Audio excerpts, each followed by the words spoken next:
Welcome to Baker Street Sleuth. The fire is warm, but the mystery tonight is chilling.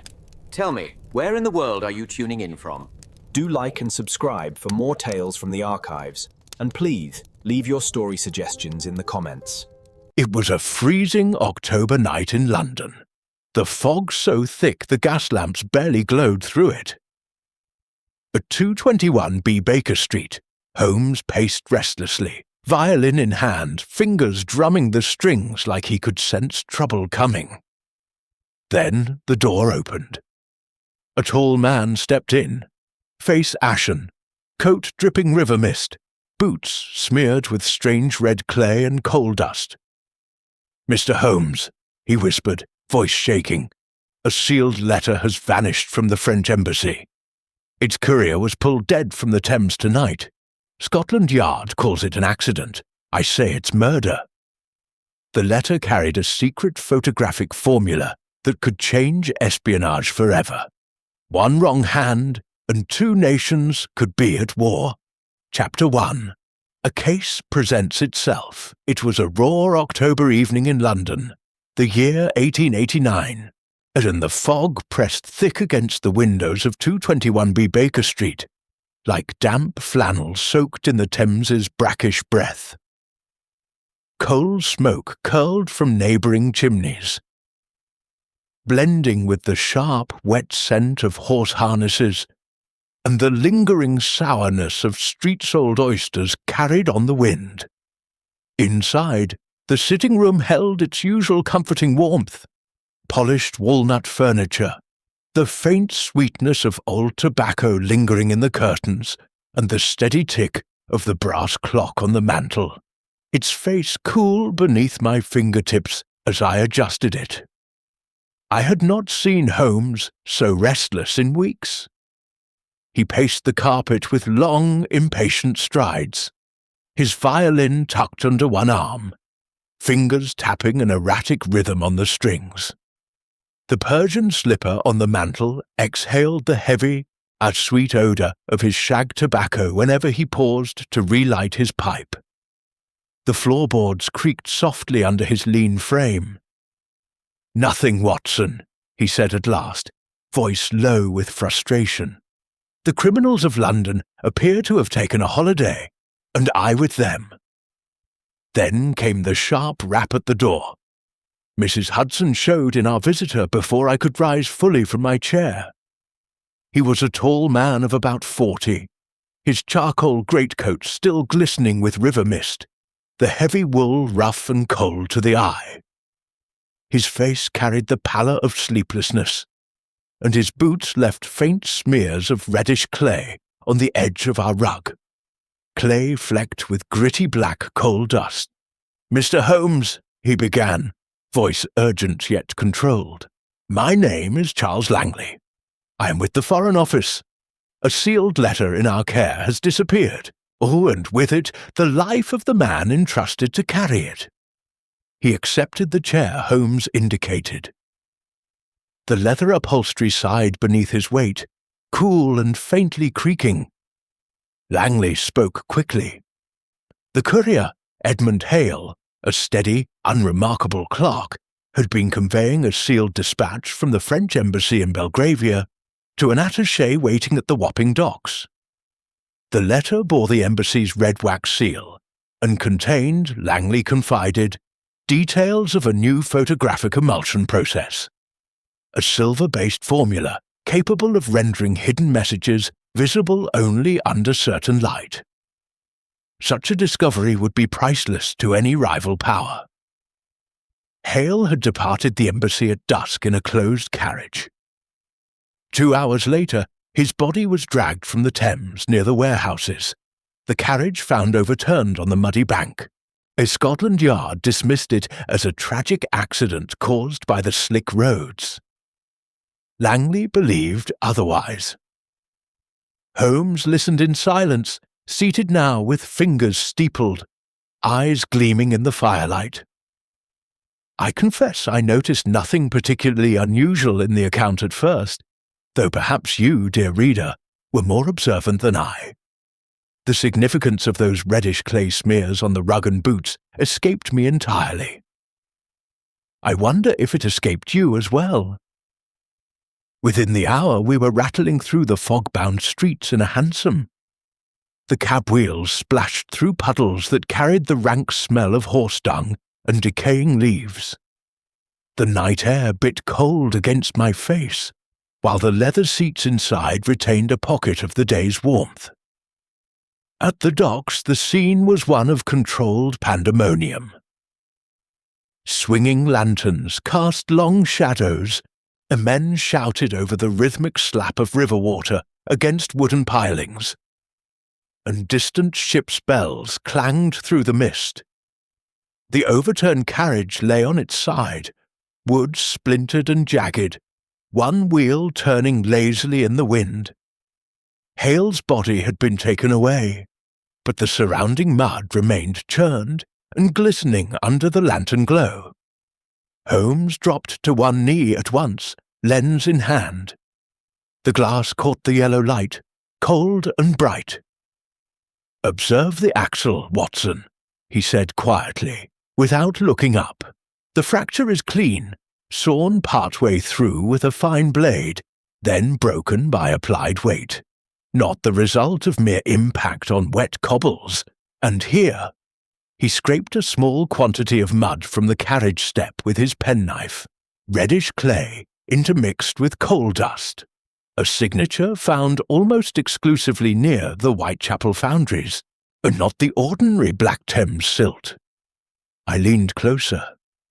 The mud felt gritty and cold between my fingers, clinging stubbornly. "And that tells you something." "It tells me everything." Holmes stood, brushing his hands on his coat. The fabric rasped softly. According to the official narrative, Hale followed the direct embassy to docks route. Yet this carriage bears clear evidence of a detour through Whitechapel. I encountered a similar betrayal of alibi in the matter of the missing naval treaty, where a gentleman's footwear carried traces of a district he swore he had never entered. The earth remembers every step we take, Watson, long after the man has forgotten, or lied. I stared again at the faint smudge on the step, comprehending nothing. Perhaps you have been more astute. Inspector Lestrade appeared then, lantern swinging, his breath clouding the chill air. "Plain accident, Mr. Holmes," he declared gruffly, voice carrying over the wind that brought the sharp, iodine tang of the river. Roads were treacherous. Driver lost control.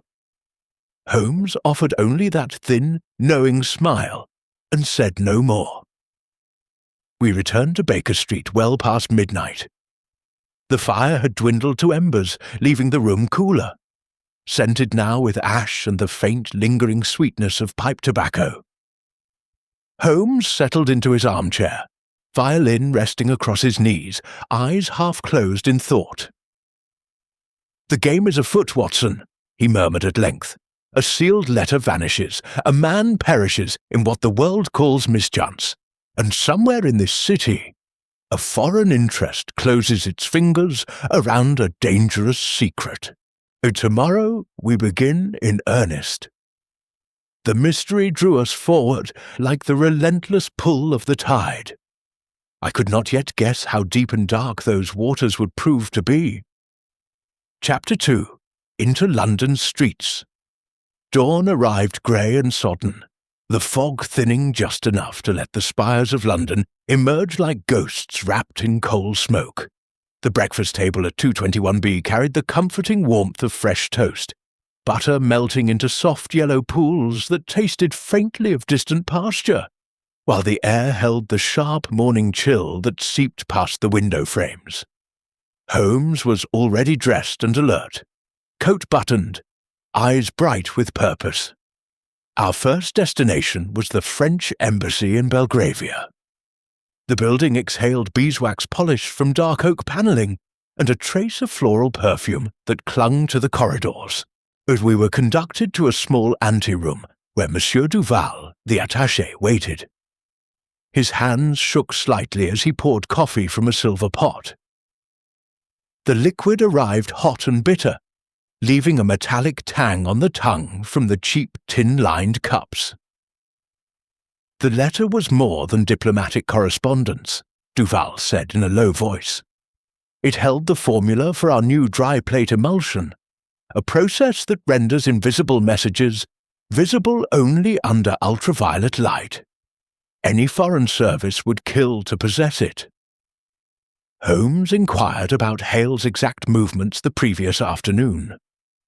Duval described the handover at 4 o'clock in the Embassy Mews, the carriage already waiting, the red wax seal pressed with his own ring. It was intact when he drove away. I watched him go. I set down these details precisely as they were given, and the reader may draw their own conclusions from the timing and the trust involved. From Belgravia, we crossed the city to Whitechapel, where the streets narrowed and the air thickened with the acrid reek of tanneries and the sour sweat of overcrowded tenements.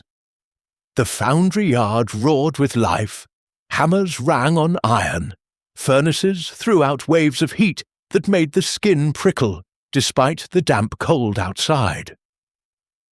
A burly foreman named Briggs met us at the loading dock, his boots caked in the same reddish clay we had seen on the carriage step.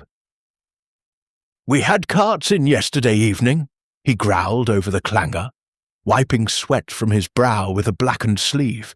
"But no fancy embassy carriage stopped here, not that I saw." Holmes knelt and scraped another sample of the clay.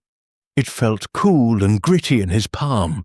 The 3 men now presented themselves as having had opportunity that night: the embassy driver, the dock watchman, and a shadowy figure, possibly a collector, who had been observed near the warehouses. 3 men, each with potential motive if the formula could be sold for a fortune. Which would you suspect first?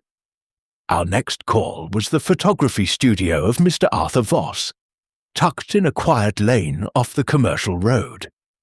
The shop bell tinkled as we entered. The air inside was heavy with the sharp bite of developer fluid, fixer, and collodion fumes that stung the eyes. Glass plates stood in neat rows on shelves, their surfaces cool and smooth to the touch. Voss, thin and ink-stained, wiped his hands nervously on a leather apron that carried the old oil smell of machinery. "Hale came here 2 days ago," he admitted. "He wanted me to copy the contents of a sealed letter without breaking the wax. I told him it couldn't be done without light exposure, but he insisted we try his new technique with filters." He led us into the darkroom, where the temperature dropped sharply and the stone floor felt icy underfoot. A single plate rested on the bench, its emulsion still faintly tacky. Holmes held it to the dim red safe light. "The seal is visible in outline," he observed. "And here, a thumbprint in residual fixing salt on the corner." Voss paled visibly. The evidence now pointed in several directions at once. I confess I was quite lost among them. "Were you?" Late in the afternoon we reached the university laboratories in Bloomsbury. The corridors echoed with the low murmur of students and carried the faint sweetish whiff of ether from nearby rooms. Professor Moreau's office was warm, its walls lined with books whose leather spines felt dusty and cracked under my fingers. "The emulsion formula is my own invention," he said, voice trembling between pride and anxiety. "Only 3 copies existed, one in Paris, one locked here in my safe, and the 3rd in that sealed dispatch. If it reaches Berlin or St. Petersburg, our photographic intelligence advantage vanishes overnight." As evening fell, we returned once more to the docks. Warehouses loomed dark against the river, their timber walls rough and splintered, the temperature dropping as mist rolled in off the water. Lanterns swayed, throwing pools of yellow light. Voices carried on the wind mingled with the creak of rigging and the low, mournful hoot of a departing steamer. The dock watchman, I questioned again beside a brazier that smelled of burning coke, recalled a man in a dark coat slipping away shortly after the carriage overturned. Carried something flat under his arm, he muttered, like a portfolio or a large envelope. Moved quick, like he didn't want to be seen. Questions multiplied with every step we took. The letter was missing, the formula exposed to danger, and a killer, or killers, still walked free in the city's shadows. Holmes's eyes gleamed as our hansom rattled back toward Baker Street, wheels grinding over cobbles still slick with the day's persistent rain. The threads were beginning to tighten, yet the full pattern remained maddeningly out of reach. Chapter 3. Deeper Waters.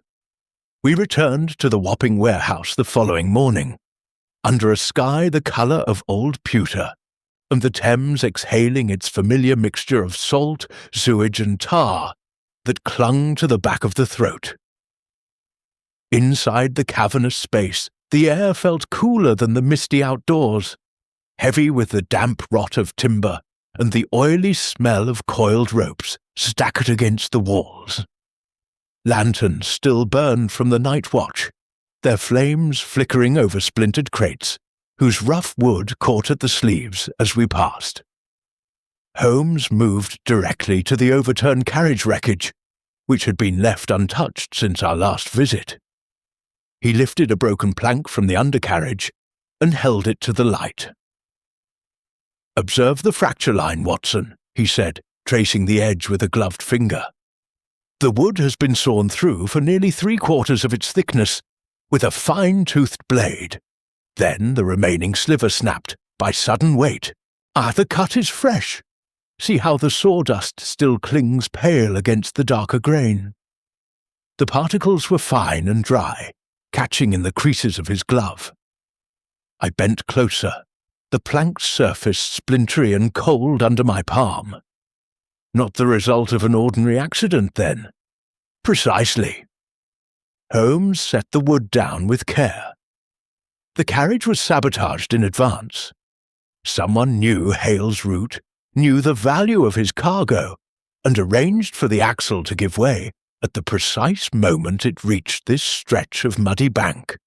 I encountered a nearly identical device in the affair of the stolen submarine plans in '87, where a single deliberate cut in a brake linkage sent a carriage plunging into a ravine, while the saboteur maintained a perfect alibi across town. The mechanics of such murder are often brutally simple, Watson, once one knows where to look. The significance of that clean cut had escaped me entirely the evening before. Looking back, the clue was plain as day. Did you see what I missed? Significant new evidence came to light when we visited the city mortuary later that morning. The attendant drew back the sheet with professional detachment. Hale lay pale and rigid, the skin already taking on a waxy sheen in the chill room. A small, sodden fragment of photographic paper had adhered to the inner lining of his coat pocket. Barely 2 inches square, yet still bearing the faint raised outline of the embassy's red wax seal. Holmes lifted it gently with forceps. "He tried to shield it even as the carriage overturned," he murmured, "pushed it deep, hoping it would survive the water." The fragment felt limp and fragile between my fingers, but the emulsion softened but not entirely dissolved. Complications mounted almost at once. Inspector Lestrade joined us outside the mortuary doors, his ulster damp and smelling faintly of pipe tobacco and wet wool. "We've had a development," he said gruffly. "The embassy driver has vanished. Didn't report for duty this morning. And word from the continent, a German collector named von Stahl was making discreet inquiries at auction houses last week about unpublished photographic patents. Coincidence, perhaps?" Holmes's eyes narrowed. He spoke briefly of a past case, the near disaster of a forged Anglo-Russian treaty in which wet ink on forged paper had nearly precipitated war. The forger exposed only because the chemical composition of the ink betrayed its Berlin origin. "Traces endure, Lestrade," he said quietly. "Or even when men believe they have washed them away."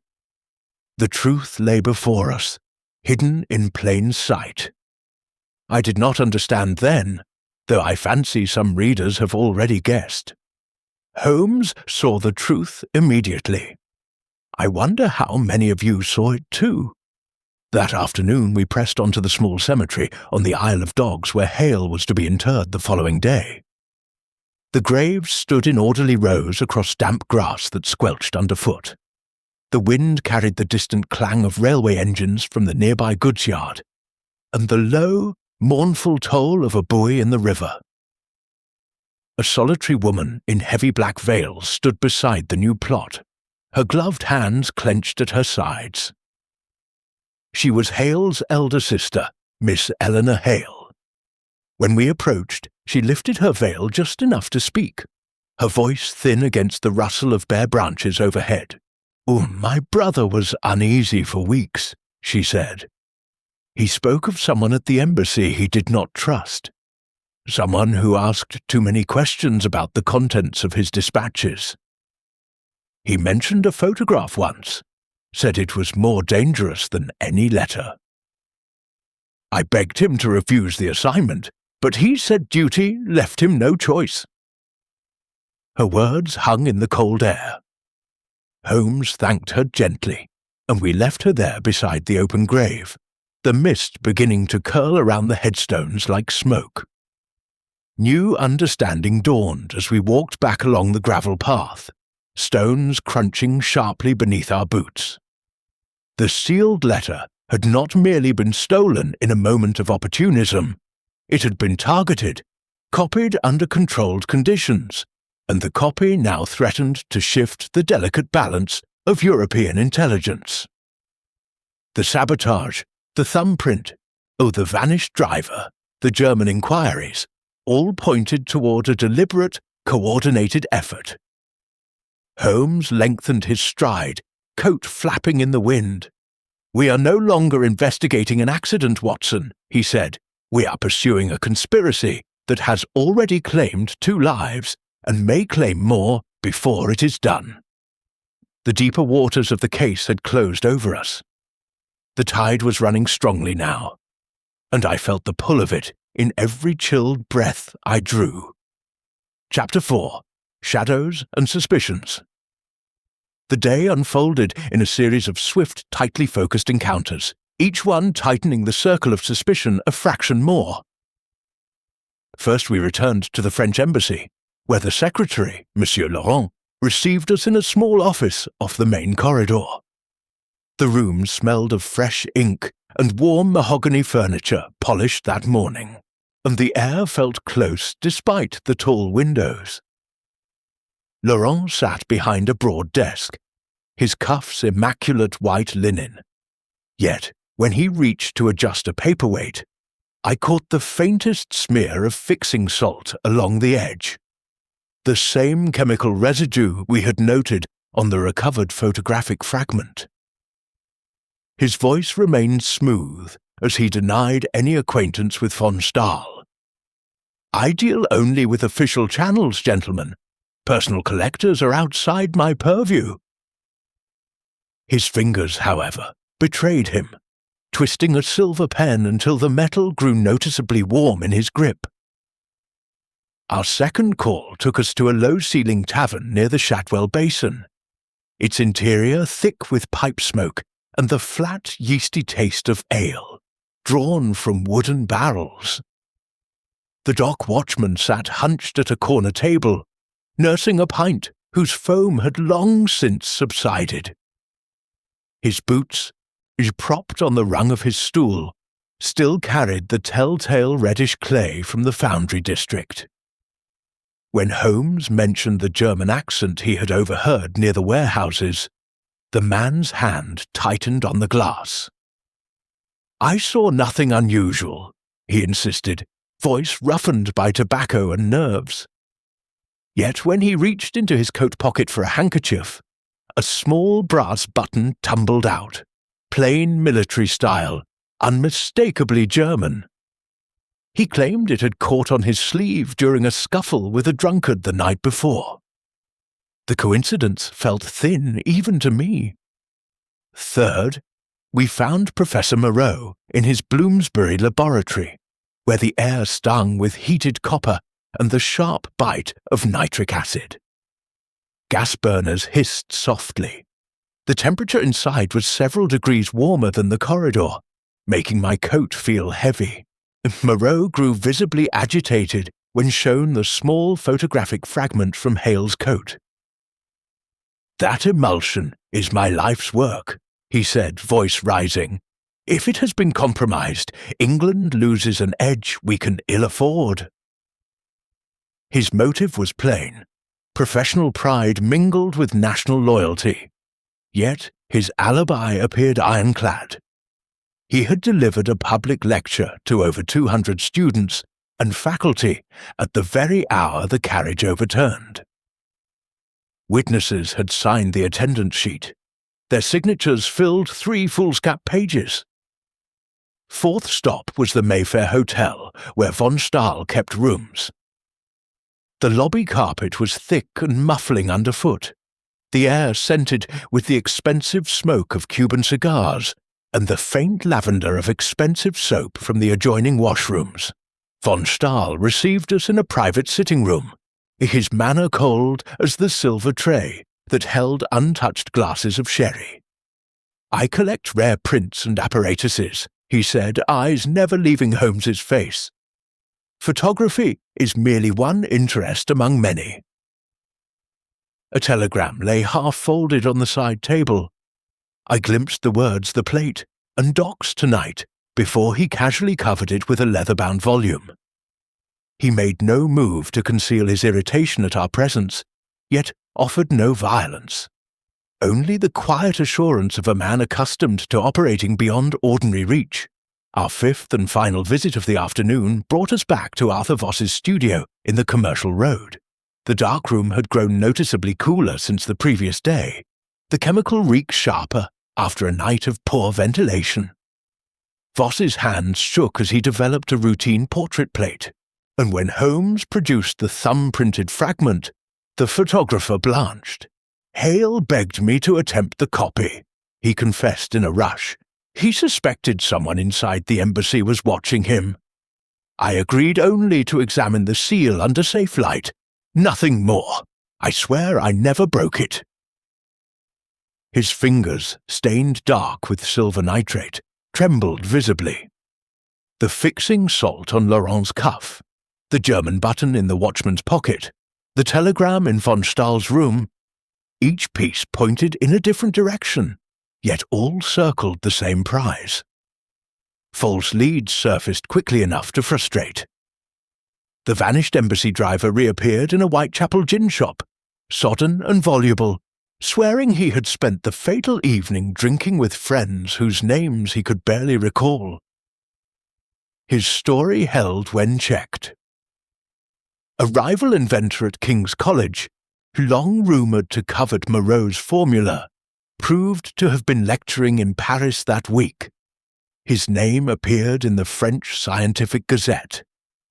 Each dead end only deepened the tension. I stared at the accumulating scraps of evidence spread across our sitting-room table that evening, the clay sample in a glass dish, the brass button glinting under the lamp, the photographic fragment now dried and brittle, and felt the familiar fog of confusion settle over me. I failed to connect the details. Perhaps you fared better. Holmes paced before the fire, the flames casting long shadows across the rug. The room smelled of coal smoke and the sweet residue of his pipe, the temperature comfortable, yet somehow oppressive with the weight of what remained unsaid. He stopped at last, fingers steepled. "One of them is lying, Watson. The question is not whether there is deception, but which thread, when pulled, will unravel the entire weave." The net was closing, though slowly. Outside, the city's night sounds filtered through the fog. Distant carriage wheels, the low call of a newsboy, the steady drip of water from eaves. Somewhere in those shadows, a man or men waited for the moment to move the stolen plate. I could feel the pressure building, like the first tremor before a storm breaks over the river. Chapter 5. The Pursuit. The chase ignited at dusk when a breathless boy hammered at our door with a crumpled note from Arthur Voss. "They come for the plate tonight. Warehouse 7, Wapping, hurry!" Holmes read it in a single glance, coat already in hand. "The net tightens, Watson. Is we move now?" We took a growler rather than a hansom, the heavier cab better suited to rough roads, and rattled eastward through gathering fog. The horse's breath steamed white in the cold. The cab rocked violently over uneven cobbles that jarred every bone. Outside, the city sounds blurred into a low roar. Distant factory whistles, the clatter of late drays, the steady drip of water from eaves. Inside, the leather seats were chill, the air thick with the faint smell of wet wool and the sharp anticipation that always preceded action.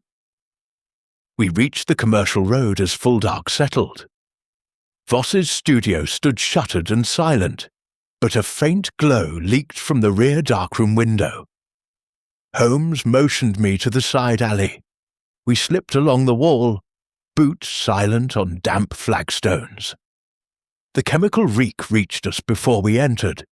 Developer, fixer, a collodion fumes sharp enough to sting the eyes. Holmes tested the back door. It gave under gentle pressure. We stepped inside. 2 men grappled in the centre of the room beside the long bench. One was von Stahl, his expensive coat torn at the shoulder, face contorted with effort. The other, a broad-shouldered stranger with a clipped German accent, held a flat leather portfolio in one hand while fending von Stahl off with the other. A glass plate lay shattered on the floor. Shards glittered cold and dangerous under the red safe light. The portfolio was the prize. Holmes moved like lightning. "Stand!" he barked, revolver steady in his right hand. The stranger whirled. Von Stahl lunged for the portfolio. I threw myself forward, seizing the stranger's arm, his wool sleeve rough and damp against my palm. We crashed against a shelf. Bottles rattled, one tipping to release a fresh wave of acrid ammonia that burned the throat. The stranger was strong, his fist connected with my shoulder, sending pain lancing down my arm. I held on, a single shot cracked from Holmes's revolver, aimed high into the ceiling. Plaster dust drifted down like fine snow. Both men froze. "Enough," Holmes said quietly. "The plate is forfeit. Hands where I can see them." We secured them swiftly. The stranger's wrists were bound with cord from a nearby spool. Von Stahl stood rigid, breathing hard, eyes fixed on the portfolio now in Holmes's grasp. I retrieved the fallen plate fragments. Only one remained intact enough to examine. Under the safe light, the image was faint but unmistakable. The embassy seal in clear outline, the surrounding text blurred but legible in parts. Holmes turned the portfolio over. "The original letter is here," he said, "still sealed, and the copy, on this plate, was nearly spirited away." The key evidence lay plain before us. Holmes examined the intact plate more closely, holding it to the dim red glow. "Observe the watermark in the paper beneath the emulsion, Watson. French mill stock, as expected. Yet the developing salts show traces of iron compounds manufactured exclusively in Berlin." He set the plate down with care. Only one man had simultaneous access to embassy ink and German chemicals. The stranger snarled something in guttural German. Von Stahl remained silent, jaw tight. Holmes continued in that calm, measured tone as we bundled them toward the door. I encountered a parallel deception in the Vienna banknote affair of '85, and the forger used dual-sourced inks to mimic authenticity. A single chemical trace, lead chromate from one country, absent in the other, betrayed him despite flawless penmanship and perfect alibis. Here the trace is subtler, but no less damning. The stakes rose sharply when Lestrade met us outside with 2 constables. His face was grim in the lantern light. "The embassy driver has washed up near Limehouse Basin," he said. "Another accident. Throat cut, body weighted with chain. He won't be telling tales." Holmes's expression hardened. The formula was always the true target. The sealed letter served as bait, to draw Hale into the open, to force the copy under controlled conditions, and to eliminate witnesses afterward. The driver saw too much. He had to go. I failed to connect every detail in that frantic moment. The precise sequence of betrayal, the hand that had sawn the axle, the thumb that had pressed the plate. Perhaps you fared better amid the chaos. We returned to Baker Street in the small hours. The prisoners handed to Lestrade's men for transport to the yard. The sitting room felt suddenly still after the violence of the warehouse. Holmes stood at the window, staring into the fog that pressed against the glass like a living thing. He took up his violin at last and drew the bow across the strings in slow, plaintive notes that filled the room with melancholy. "The end approaches, Watson," he said quietly after a time. "One final thread remains to be pulled. Laurent has played his part, von Stahl his, but the orchestrator still hides in plain sight. Outside, the city slept uneasily. A distant clock struck 3. The river wind moaned through the streets. Resolution hovered close now, yet the darkness felt heavier than ever, as though the truth, when it finally broke, would carry a weight none of us had fully anticipated. Chapter 6. The Past Speaks. The morning after the warehouse scuffle dawned cold and clear, the first sharp frost of the season rhyming the window panes at 221B. The sitting room smelled of fresh coal laid on last night's embers, and the faint, sweet residue of Holmes's pipe left burning low in the ashtray. Lestrade arrived before breakfast, his ulster dusted with white, carrying a thick packet of files under one arm. The paper crackled crisply as he spread them across the table. The ink still carried the metallic tang of fresh printing. "Von Stahl is no mere collector," Lestrade said without preamble. "The Yard has him on record from '84, attempted purchase of naval blueprints in Portsmouth. Slipped away then, but his fingerprints matched those lifted from a safe in Berlin 2 years later. The second man, the one you collared in Voss's darkroom, is Heinrich Braun, dock labourer by day, smuggler by night. He's been running small packages across the Channel for 3 years. German Foreign Office pays his rent in Stepney." Holmes scanned the pages rapidly, eyes flicking from photograph to typed report. Von Stahl's face stared back from a grainy carte de visite. Sharp features, cold eyes, the same arrogant tilt to the chin we had seen the night before. Braun's record listed convictions for petty theft and 1 count of assault, always in the service of larger interests.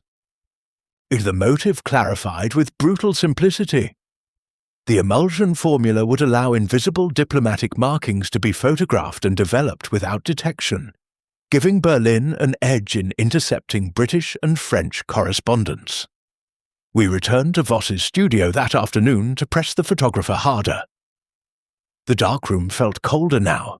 The chemical reek muted after windows had been opened to the frost. The stone floor struck chill through our boots. Voss sat on a high stool, hands clasped between his knees, face haggard. "Hale came to me because he suspected someone inside the embassy," he said at last, voice barely above a whisper.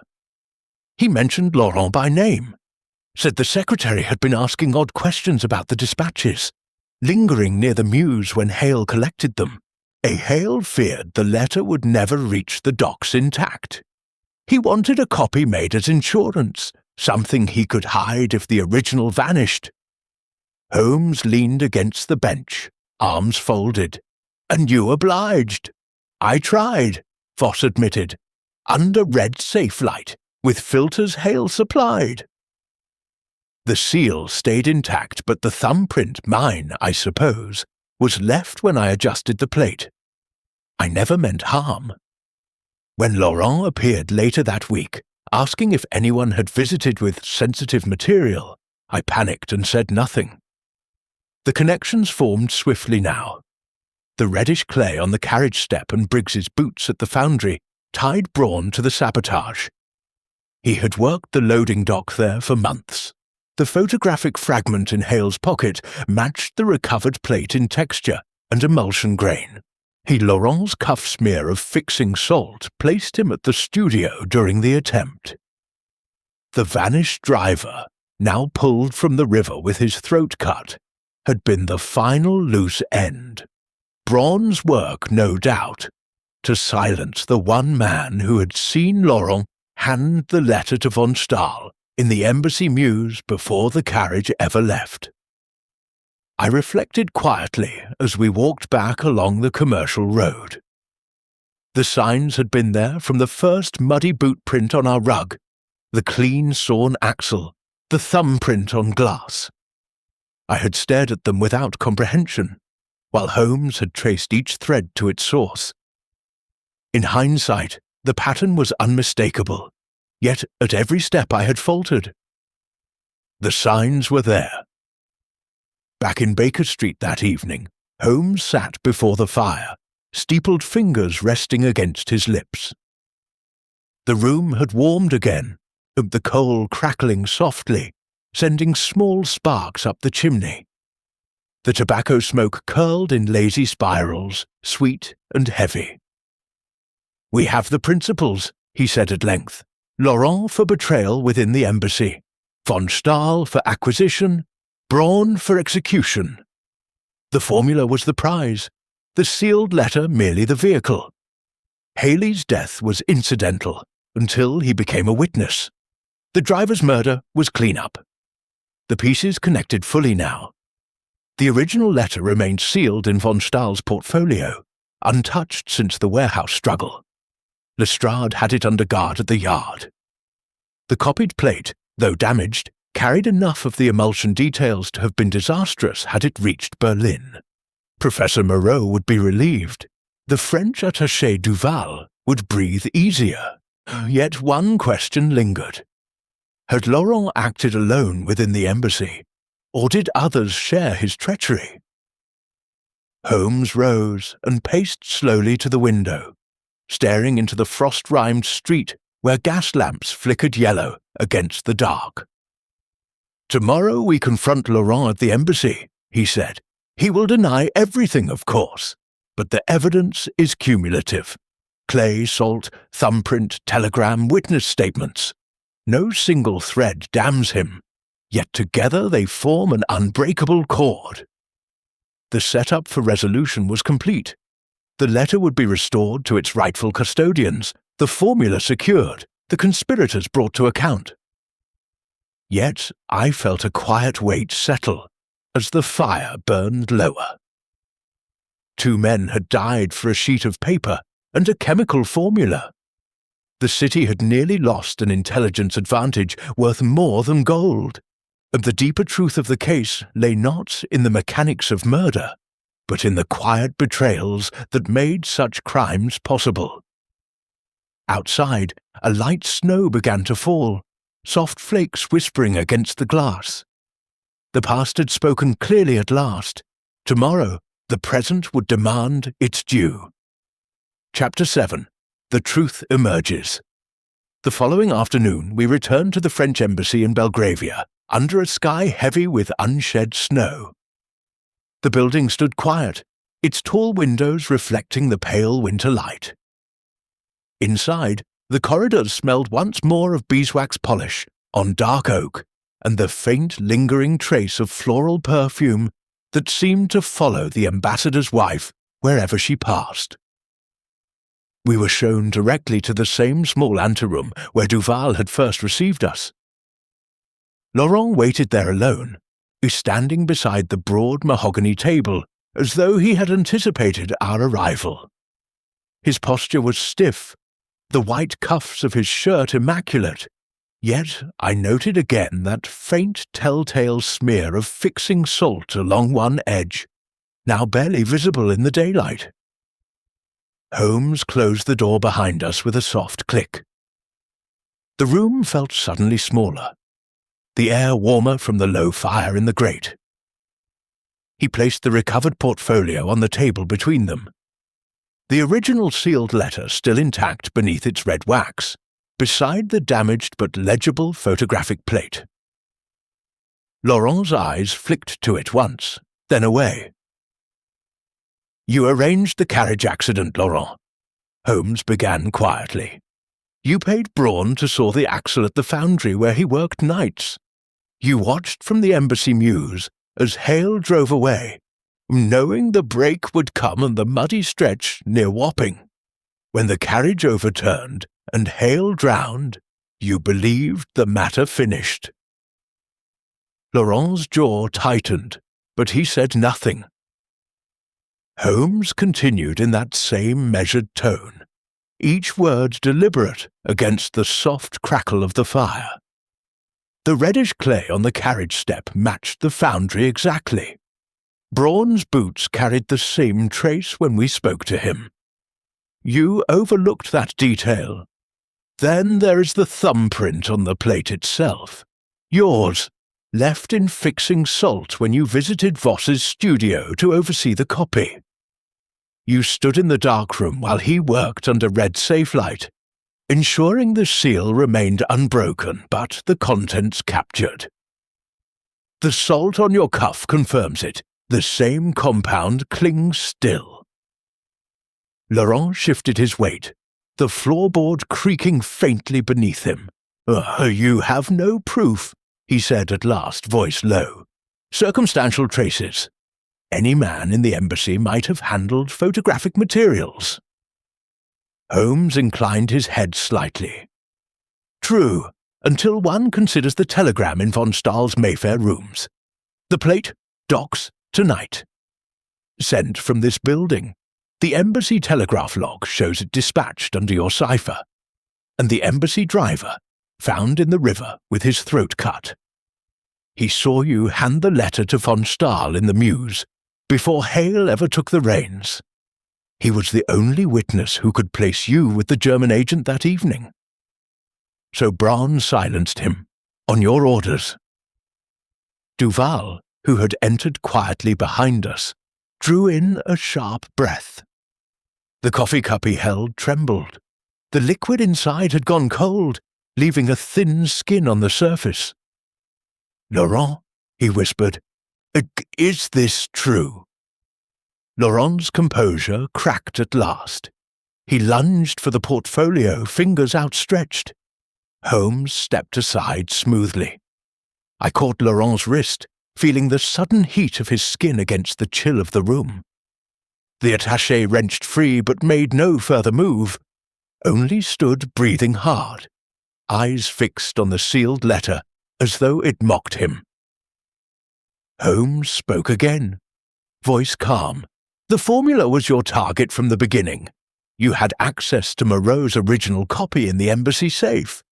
You photographed it months ago, but the dry plate process was imperfect. When Hale was assigned to carry the new, perfected version to the docks, you saw your chance.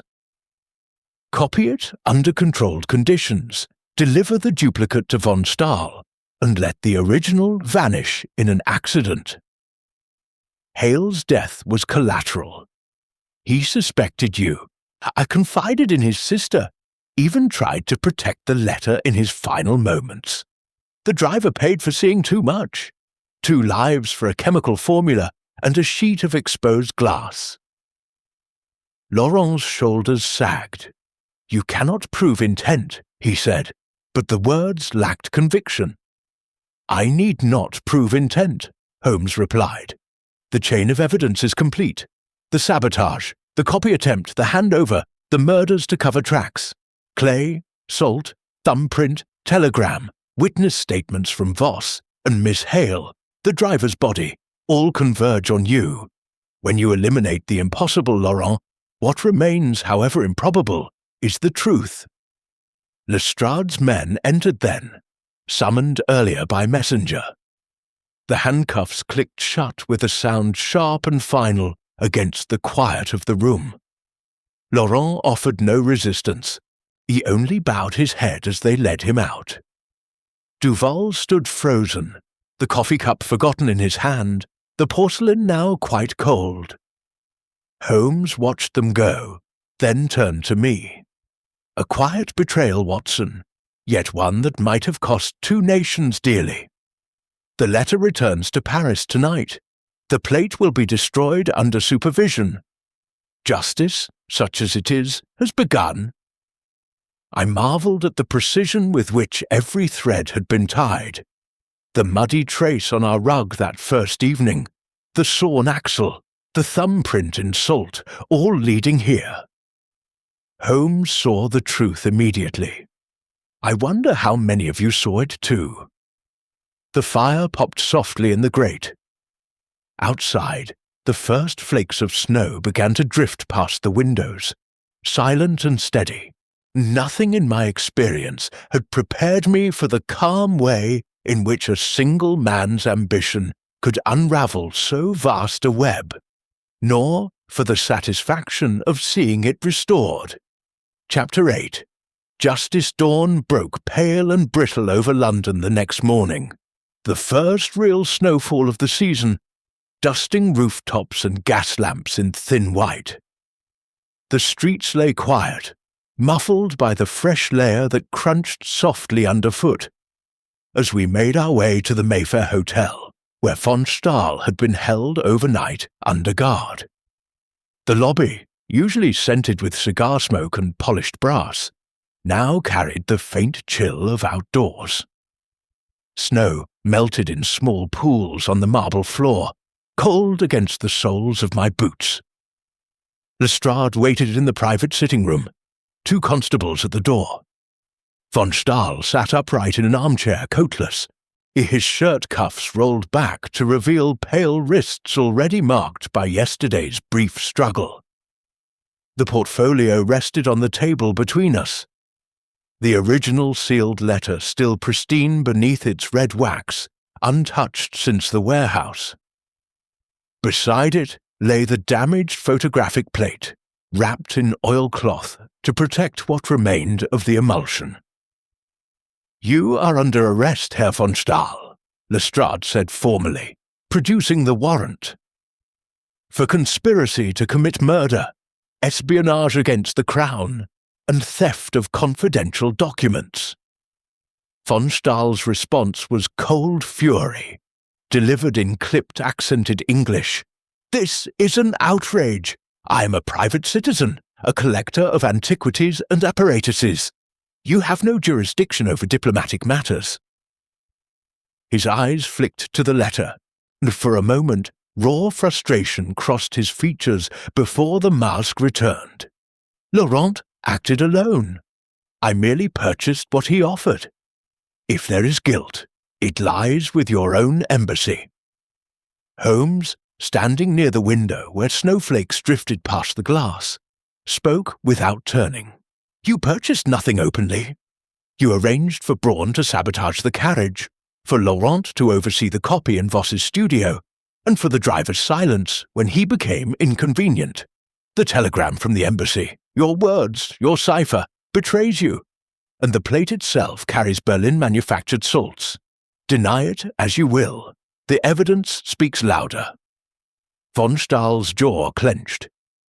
He made no further protest as the constables stepped forward. The handcuffs closed with a metallic snap that echoed in the quiet room. He was led away without a word more, his footsteps measured on the marble until the lobby doors closed behind him. Questions answered themselves rapidly in the hours that followed. At Scotland Yard, Laurent, already in custody, offered a partial confession under the weight of accumulated proof. The formula had been his obsession for months. He had photographed Moreau's original copy in the embassy safe, but the results were imperfect. When the perfected version arrived via Hale, he saw his opportunity. The copy was made under Safelight, the original handed to von Stahl in the Mews as insurance. The carriage accident was meant to look like mischance. Hale's death, incidental. The driver's murder, necessary cleanup. Laurent's voice, when he spoke, carried no remorse, only the flat bitterness of a man who had gambled everything and lost. The impact rippled outward. At the French embassy, Duval oversaw the immediate return of the sealed letter to Paris under armed escort. The damaged plate was destroyed in a small furnace in the basement, the flames giving off a sharp chemical stench as silver salts burned away. Professor Moreau received word by telegraph and sent a terse note of gratitude, his laboratory work now safe from foreign eyes.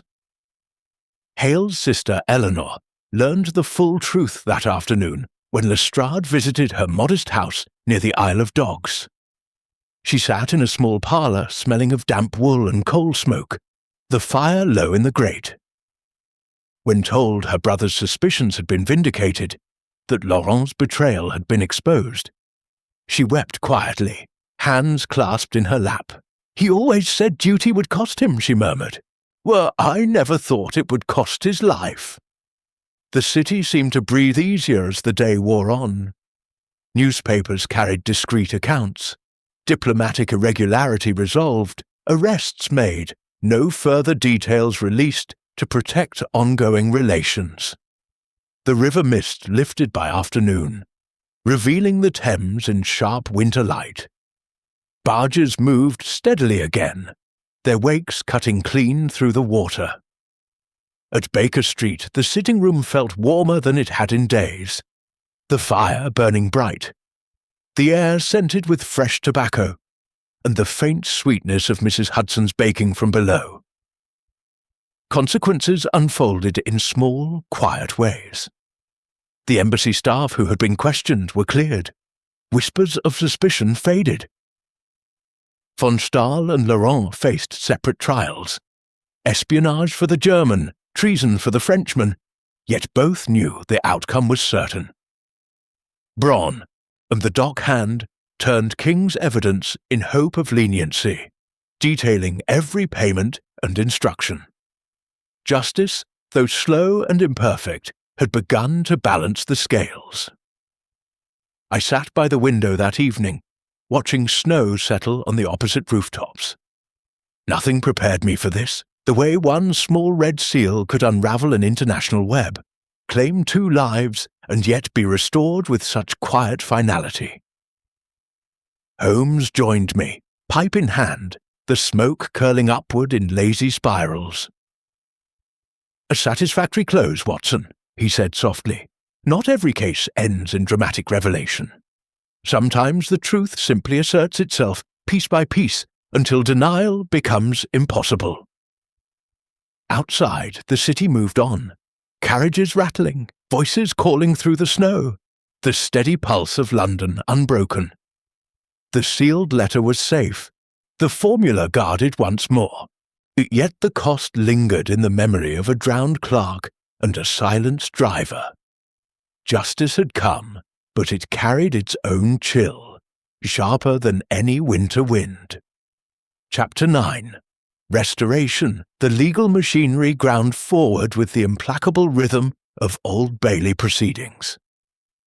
2 weeks after the arrests, the trials concluded in a single brisk session under the high echoing dome of the court. gas lamps burned steadily overhead, casting sharp shadows across the oak panelling. The air carried the faint mustiness of old wood and the sharper scent of fresh ink from the clerks' benches. Laurent stood in the dock first, pale and composed in a plain grey suit, his hands clasped behind him. The charges, treason, conspiracy to murder, espionage, were read in measured tones. Evidence was presented swiftly. The telegram log, the fixing salt traces, with the thumbprint photograph enlarged for the jury. Braun's sworn statement detailing every payment and instruction. Laurent offered no defence beyond a quiet denial of intent. His barrister argued diminished responsibility due to pressure from foreign agents. The jury deliberated less than 2 hours. Guilty on all counts. Sentence: penal servitude for life. Von Stahl followed in the afternoon session. His trial moved even more quickly. As a foreign national, his case carried diplomatic undertones, yet the evidence remained overwhelming. The Berlin-manufactured salts on the plate, the intercepted telegram, Braun's corroboration of the handover in the embassy mews. Von Stahl maintained icy silence throughout, refusing to take the stand. The jury returned the same verdict, guilty of conspiracy to murder and espionage. The extradition proceedings were waived. He would serve his sentence in an English prison before eventual deportation. Braun, having turned evidence, received a reduced term of 7 years. The innocent parties, wrongly shadowed by suspicion, were cleared with public dispatch. Arthur Voss received a formal letter from the Home Office exonerating him of any complicity. The statement was published in the Times, restoring his reputation among clients who had begun to drift away. Professor Moreau's name appeared in a discreet Foreign Office communiqué, thanking him for his cooperation and affirming the security of his emulsion formula. The embassy staff questioned in the early days, clerks and attachés who had felt the weight of Lestrade's inquiries, were similarly absolved in internal memoranda circulated to Paris and London. Whispers faded. Normal duties resumed. Futures began to brighten in small, tangible ways. Eleanor Hale received a modest pension from the Foreign Office in recognition of her brother's loyal service. She used part of it to place a simple granite marker on his grave in the Isle of Dogs Cemetery. The stone, cool and smooth under winter sunlight, bore only his name, dates, and the words "faithful servant." She visited weekly, leaving fresh flowers that carried the faint scent of hothouse roses against the damp grass. Professor Moreau returned to his laboratory with renewed vigour. The perfected emulsion, now under triple locks and guarded protocols, advanced British and French photographic intelligence without further threat. Duval, chastened by the betrayal within his own staff, he implemented stricter handling procedures for sensitive dispatches, sealed cases carried by 2 couriers, routes varied daily. At Baker Street, normalcy crept back slowly but surely. The sitting room regained its familiar warmth. The fire crackled steadily. The Persian slipper on the mantel exhaled sweet tobacco when Holmes refilled his pipe, and Mrs. Hudson's trays arrived punctual as ever, bearing hot scones whose butter melted into golden pools. Holmes resumed his chemical experiments at the deal table, the air occasionally sharp with the bite of acids or the sweetish whiff of ether. I returned to my practice, the consulting room smelling once more of carbolic and leather-bound ledgers. Yet the case lingered in quiet moments.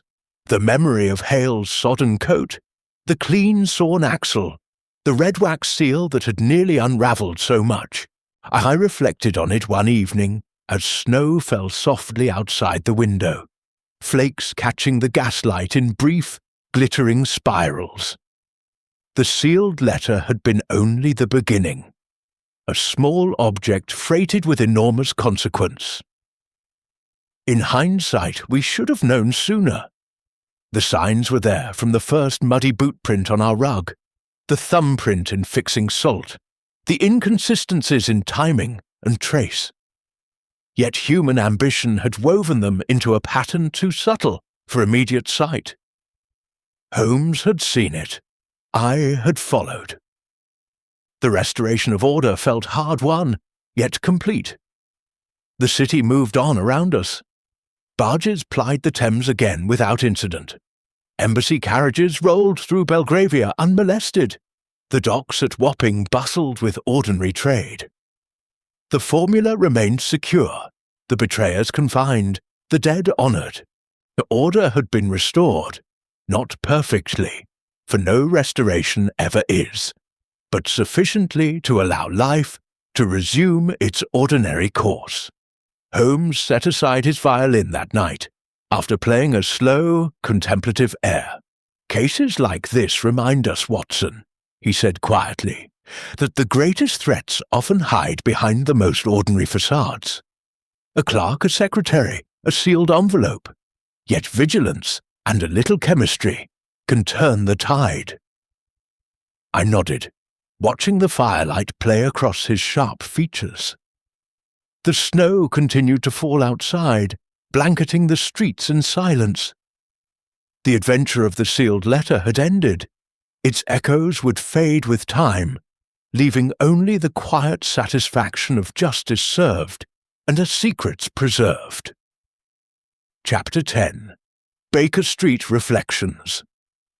The fire in our sitting room at 221B Baker Street burned low and steady that evening, casting a warm amber glow across the familiar clutter.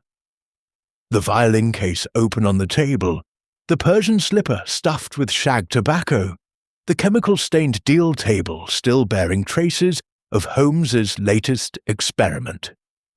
Snow continued to fall outside, soft and persistent, muffling the usual street noises to a gentle hush.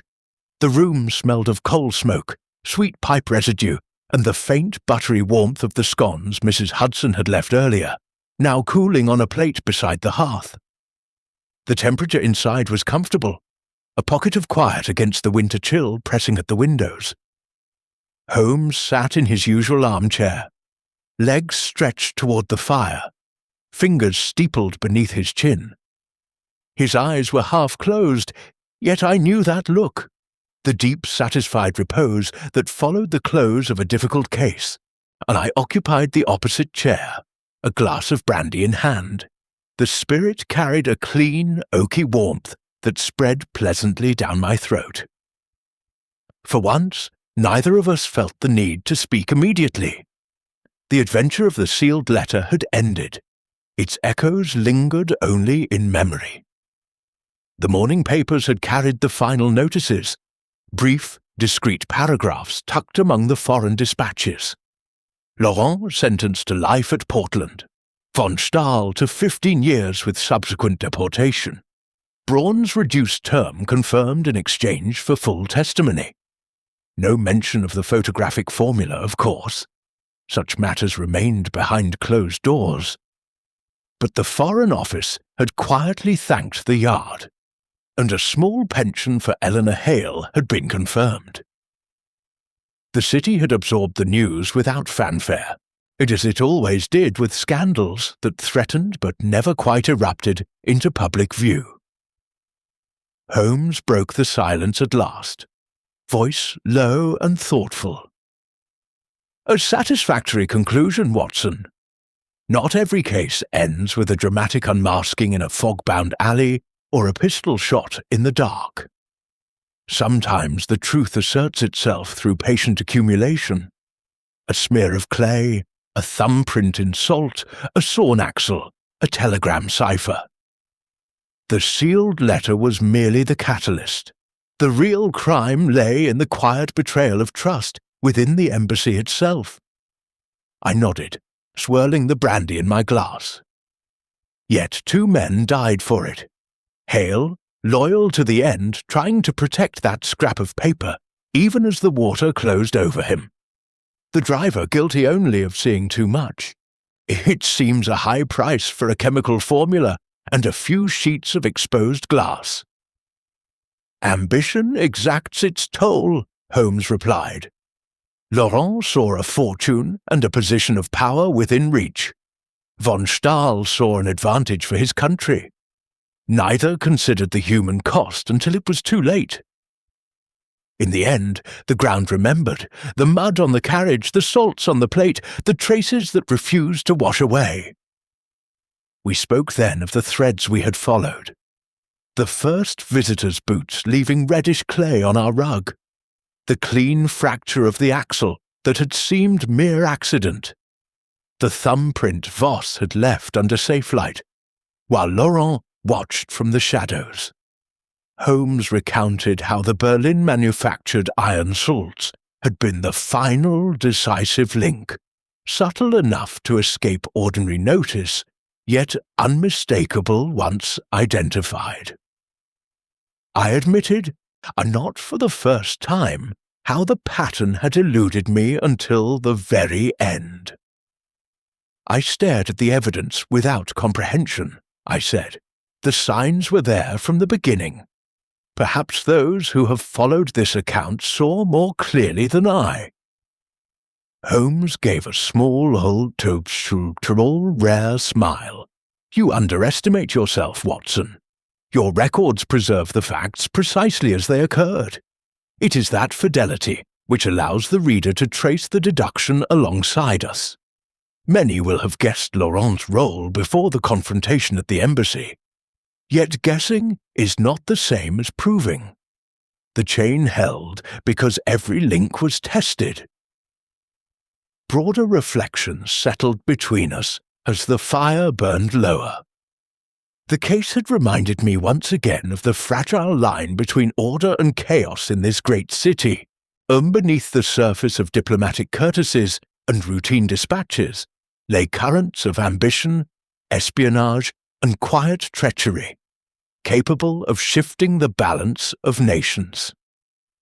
Yet vigilance, Holmes's relentless observation, Lestrade's dogged pursuit of detail, even Voss's reluctant honesty, had turned the tide. The formula remained secure. The sealed letter rested once more in Paris vaults. No foreign power had gained the advantage it sought. The snow outside thickened. Flakes whispering against the panes, Holmes rose, crossed to the window and stood looking down into Baker Street. The gas lamps glowed soft yellow halos through the white. A lone hansom rattled past, wheels muffled. London endures, he said quietly. It absorbs its scandals, buries its dead, and continues. We play our small part in keeping the balance. I joined him at the window. The street lay peaceful under its blanket of snow, the ordinary life of the city resuming without pause. A newsboy called faintly in the distance. Somewhere a dog barked. The river, though hidden, flowed on as it always had. We returned to our chairs. Holmes took up his violin, drew the bow once across the strings in a slow, contemplative note, then set the instrument aside again. No further music was needed tonight. The case was closed, the mystery solved, justice, imperfect but sufficient, had been done. To those who have followed this account through its twists and turns, from the first muddy boot print to the final sentence in the Old Bailey, I offer this quiet reflection. The truth often hides in plain sight, waiting only for clear eyes to see it. Holmes saw, I recorded, and together we brought light to shadows that might otherwise have remained dark. The fire settled to embers. Outside, the snow continued to fall, gentle and unhurried, covering the city in silence. Another adventure had ended. Baker Street rested, ready for whatever the next knock at the door might bring.